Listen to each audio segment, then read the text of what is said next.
மலையாளத்தில் வந்து நிறைய டிஃப்ரெண்ட் கதை வருது. சின்ன சின்ன கதை படங்களை வந்து மிகப்பெரிய வெற்றி அடையுதுன்னா அங்கே கதாசிரியர் வேற இருப்பார், இயக்குனர் வேற ஒருத்தர் இருப்பார். என்றைக்குமே வந்து எவ்வளோ ஹை லெவலில் போனாலும் நம்ம அதை மறக்கக்கூடாது. So thank you so much. Sorry, ஏன்னா இந்த படம் வந்து 1 இயர் மேலே ஆச்சு. ஸோ நிறைய ஒரு ஸ்ட்ரகிள்க்கு அப்புறம் ஆயிருக்கு அப்படின்றது எனக்கு தெரியும். ஹீரோயின் சொன்னாங்க மன்னிப்பெல்லாம் கேட்டாங்க. அது கண் கலங்கிடுச்சு. அந்த குழந்தை இப்போ தான் சீரியலில் போய் நடிக்க ஆரம்பித்து அந்த சோகங்களை எல்லாம் இங்கே கொண்டாந்து கொட்டிடுச்சு பொழுது. நிறைய ஷார்ட்ஸ் வந்து கார் டோரை திறந்து டோருக்கு வெளியே தொங்கிட்டு உள்ள கேமரா வச்சு ஷூட் பண்ணிட்டு இருந்தாரு. பட் அவங்க சோனியா அகர்வாலில் அவங்கள மாதிரியே இருக்காங்க,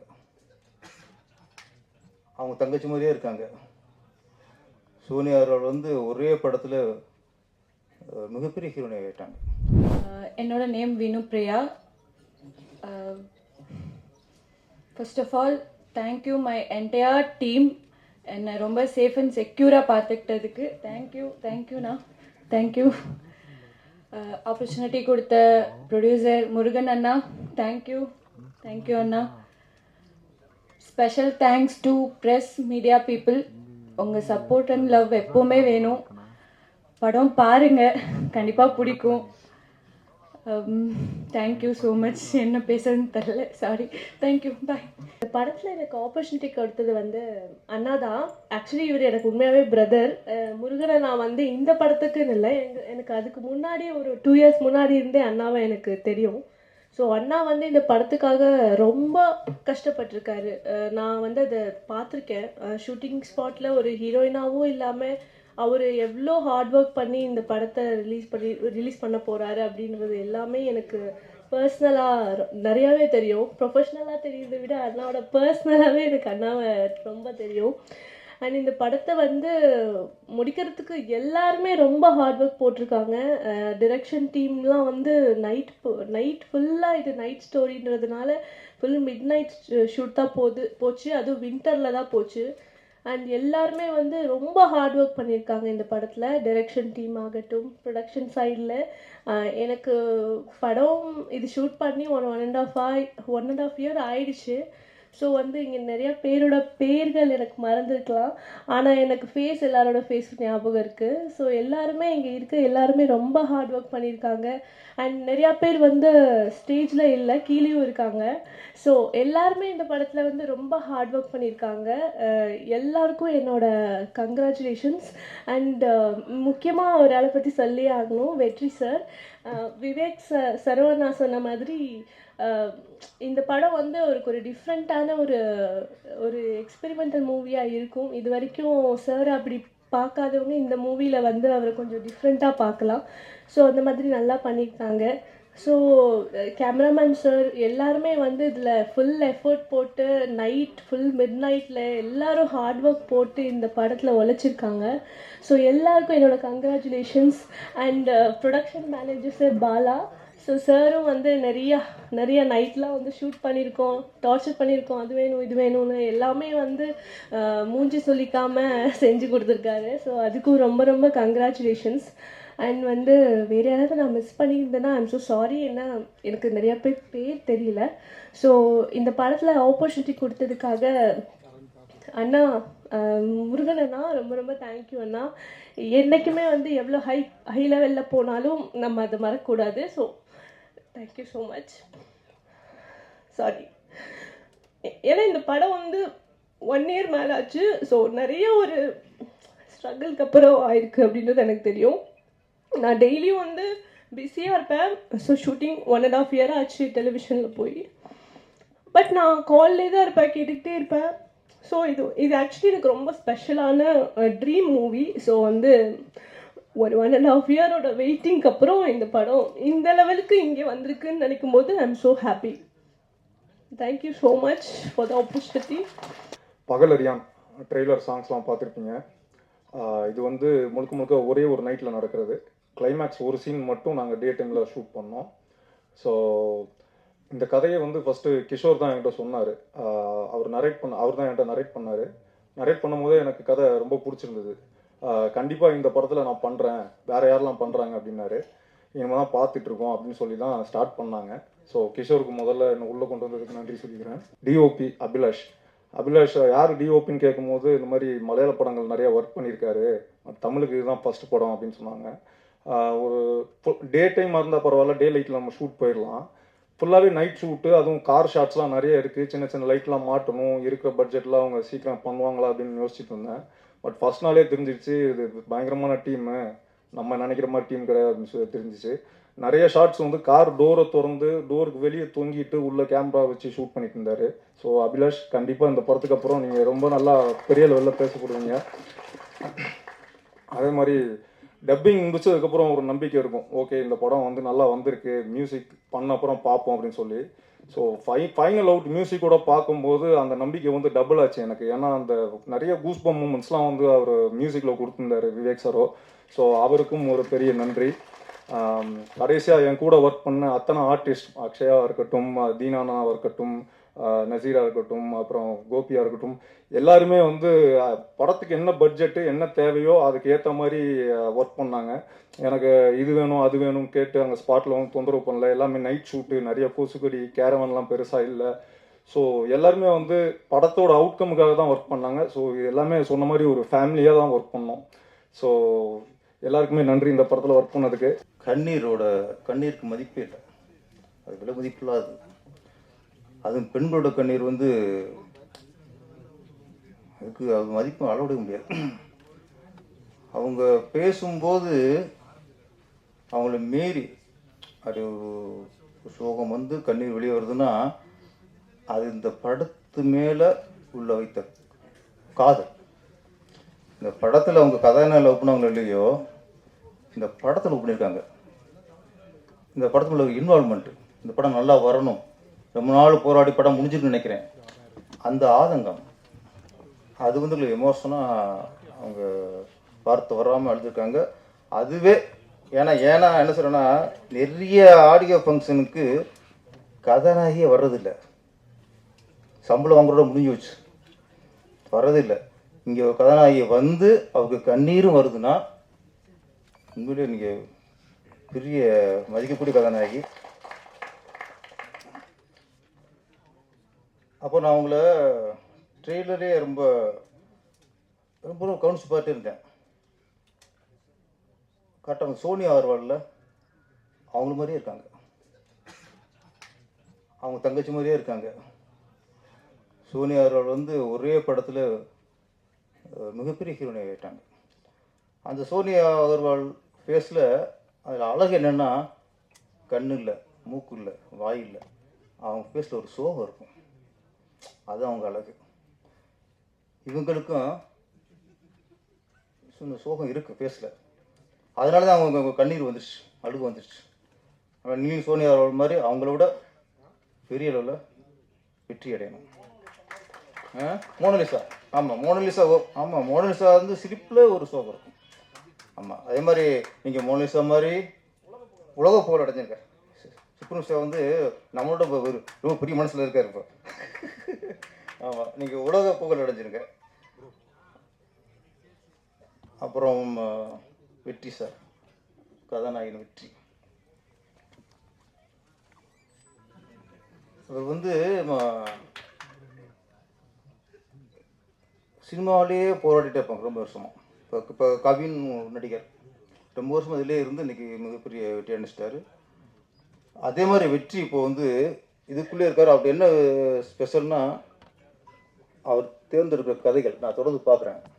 8 தோட்டாக்கள், பொம்மல், ஜிவி, இந்த படம் ஒரு ட்ரெய்லர்லேயே ஒரு வித்தியாசமான கதைன்னு தெரிஞ்சு போச்சு. வித்தியாசமான கதைகளை தேர்ந்தெடுத்து நடிச்சிருக்காரு. கண்டிப்பாக உங்களுக்கு ஒரு நாள் மிகப்பெரிய வெற்றி அடைஞ்சிருங்க சார். அப்புறம் இதில் இன்னொரு விசேஷம்னா சந்தோஷமாக இருக்கிறதுனா, ஸ்டோரி கிஷோர் குமார், அதுக்கார கதை வந்து கிஷோர் குமார், இயக்குனர் முருகன். இதுதான் ஆரோக்கியமான விஷயம் சினிமாவில். ஏன்னா இன்னைக்கு மலையாளத்தில் வந்து நிறைய டிஃப்ரெண்ட் கதை வருது. சின்ன சின்ன கதை படங்களை வந்து மிகப்பெரிய வெற்றி அடையுதுன்னா, அங்கே கதாசிரியர் வேற இருப்பார், இயக்குனர் வேற ஒருத்தர் இருப்பார். நம்ம தெலுங்குல இந்த மாதிரி நிறைய டிஃப்ரெண்டான கதையெல்லாம் வருது. தமிழ்நாட்டில் தான் எதுக்கு ஒரே மாதிரி இந்த மாதிரி கதை வந்துக்கிட்டு இருக்குன்னா, டைரக்டர் தான் கதை, திரைக்கதை, வசனம், பாடல்கள், இப்படி ஒரு டோட்டலாக மொத்த குத்தகைக்கு எடுத்துறாங்க. நான் உட்பட சொல்கிறேன், நான் உட்பட. அப்போது ஒரு இன்னைக்கு வந்து தமிழ்நாட்டு புடிசில் வந்து என்ன நினைக்கிறான்னா, டைரக்டர் வந்து அவங்க கதை சொன்னா தான் அவனை டைரக்டர் ஏற்றுக்கிறாங்க. இன்னொரு கதையை சொல்லி இந்த கதை எடுக்க போகிறேன் அப்படின்னா, உன்னால் கதையை பண்ண முடியலையே, நீ என்ன டைரக்டரு அப்படின்னு அவங்களுக்கு நம்பிக்கை இல்லாத வந்துடுது. மலையாளத்தில் அப்படி இல்லை. பாசில் அசிஸ்டண்ட்டு சாஹிபோட கதை எடுக்க போகிறேன் அப்படின்னா நம்பிட்டு போயிடுவாங்க.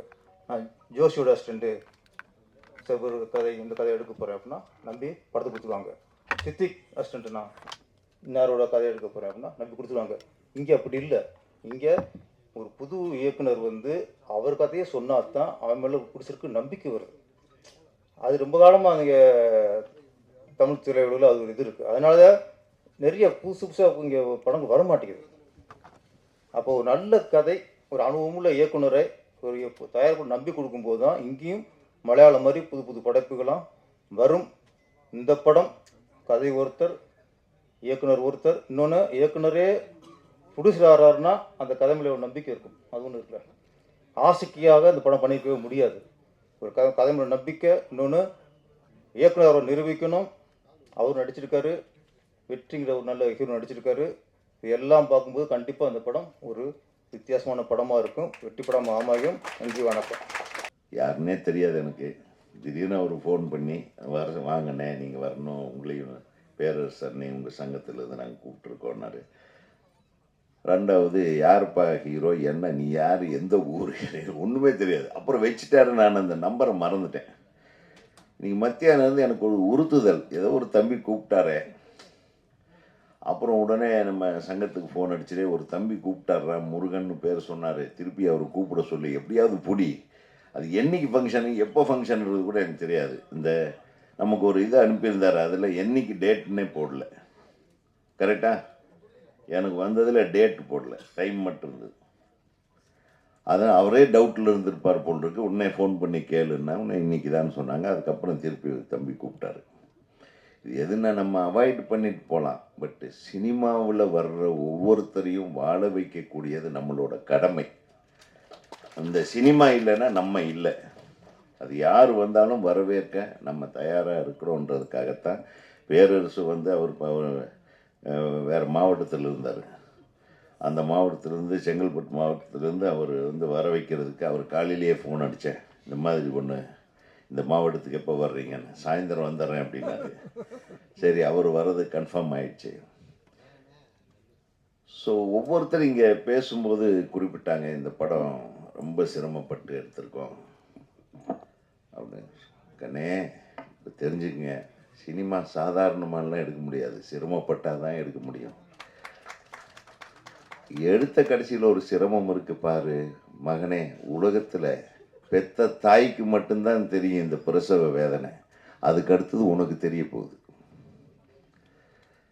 அந்த 2 வேதனையும் சோதனையும் நம்ம ஏற்றுக்கிட்ட மனதளவில் ஏற்றுக்கிறவன் தான் சினிமா எடுக்க வரணும், இல்லைன்னா வரக்கூடாது.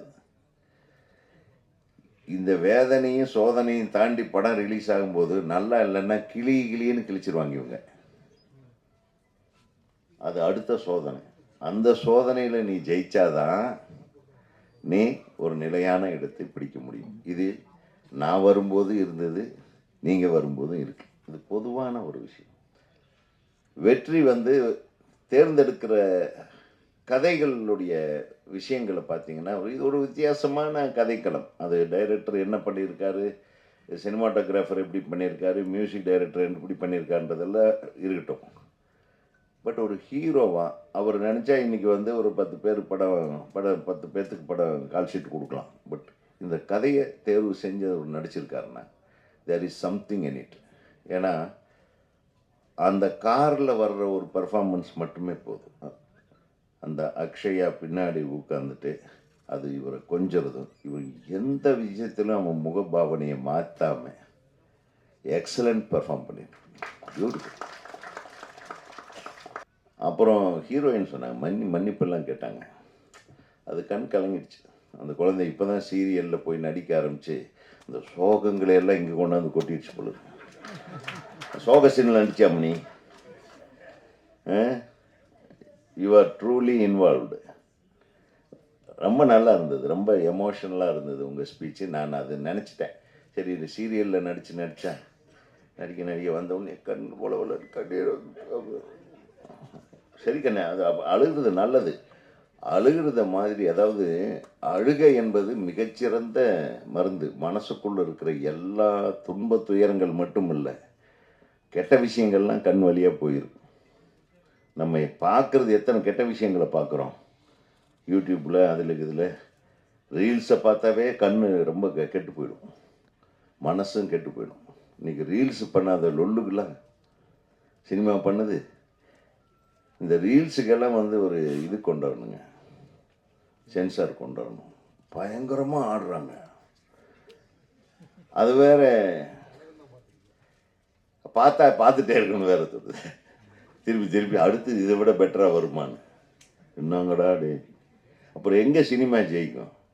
ஸோ ரீல்ஸுக்கு மத்திய அரசு தடை விதிக்க வேண்டும் என்பது எனது கோரிக்கையாக. கரெக்டாக அசிங்கமாக இருந்த ரீல்ஸுகளுக்கு நான் சொல்கிறேன்.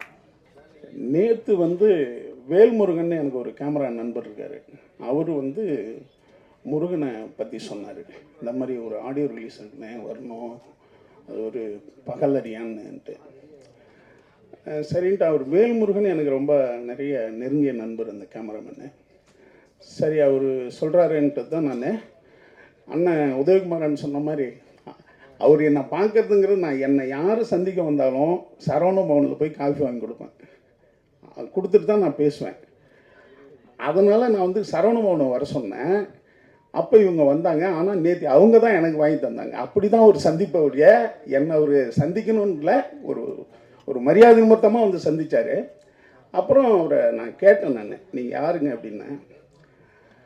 அவர் ஒரு 15 வருடமாக இந்த முருகன் இயக்குனர், ஒரு தயாரிப்பாளரில் ஒருத்தர், ஒரு ஹீரோவில் ஒருத்தராக நடிச்சிருக்காருன்னு நினைக்கிறேன். ஒரு 15 வருஷமாக சாலிகிராமம், கோடம்பாக்கம், வடபழனியில் நடிகராக அலைந்தவர் அவர் அப்படின்னு சொன்னார் என்கிட்ட. ஏன்னா எனக்கு தெரிஞ்சு 20-25 வருஷமெல்லாம் 20 வருஷமாக இந்த வடபழனி, கோடம்பாக்கம், இந்த சாலிகிராமம் ரோடுகள் அலைகிற எத்தனையோ நடிகர்களை நான் பார்த்துருக்கேன். அதே நிலையில் 20 வருஷமாக அதே நிலையில் அலைஞ்சிக்கிட்டு இருக்கான். என்ன ஒரு கனவுகளை சுமந்துக்கிட்டு அலைகிற அந்த சோகம் இருக்க பயங்கரமானது. ஆனால் இவர் ஒரு 15 வருஷம் நடிகராக முயற்சி செஞ்சு அதுக்கு பிறகு பார்த்துருக்காரு, எவனும் வாய்ப்பு தர மாட்டான், நம்மளே நடித்து தயாரித்து டைரக்ட் பண்ணிடலான்னு முடிவு பண்ணி திருப்பூரில் போய் லெக்கின்ஸ், அவர் சொன்னது லெக்கின்ஸ் ரெடி பண்ணுற அந்த ஃபேக்ட்ரி மாதிரி நான் ஒன்று வச்சுருக்கேனே, அதில் கொஞ்சம் சம்பாரித்து இந்த படத்தை நானே எடுத்தேன், அதுக்கு 2 பேர் உதவி செஞ்சாங்க அப்படின்னாரு. எனக்கு ஒரு கனவை அடையிறதுக்கு ஒருத்தவங்க எடுக்கிற முயற்சி சிறப்பானது, உயர்வானது. அடுத்தவங்களை எதுக்கு நம்பணும், நம்மளே நம்ம ரெடி பண்ணிக்கோன்றது இருக்கு இல்லையா. சில்வஸ்டர் ஸ்டாலன்லேருந்து புருசிலிருந்து இந்த மாதிரி பல கலைஞர்கள் அவங்களே அவங்கள உருவாக்கிக்கிட்ட பெரிய வரலாறு இருக்குது. குறிப்பாக இதில் பார்த்தீங்கன்னா இது ஒரே இரவில் எடுத்த கதைன்னு சொன்னார்.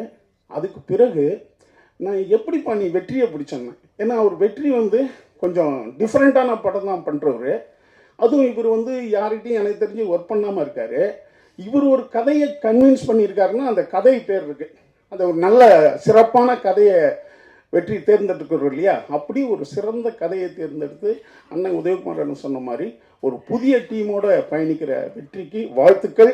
இந்த மாதிரி நிறைய பேரை நீங்கள் உருவாக்குங்க. ஏன்னா யார் உருவாக்குகிறானோ அவன் குருவாயிடும், அவனுக்கு வயசுலாம் தேவையில்லை, அவன் குரு. அப்போ நீங்கள் உருவாக்கி கொண்டே இருங்க, அது மிகச்சிறந்தது. உங்கள் வாழ்க்கையினுடைய எப்போதும் எம்ஜிஆர் சொல்கிற மாதிரி ஒருத்தன் 100 வயசு 200 வருஷம் வாழ்கிறான்னா அவன் உயிரோடு இருக்கிறது வாழ்கிறது கிடையாது, இறந்த பிறகும் பல பேர் வாழ்வான்ல, அதுதான் முக்கியம். அந்த அப்படி ஒரு உருவாக்கத்தை நம்ம இந்த உலகத்துக்கும் சமுதாயத்துக்கும் உண்டு பண்ணிட்டு போகணும், எடுத்துக்காட்டாக இருக்கணும்.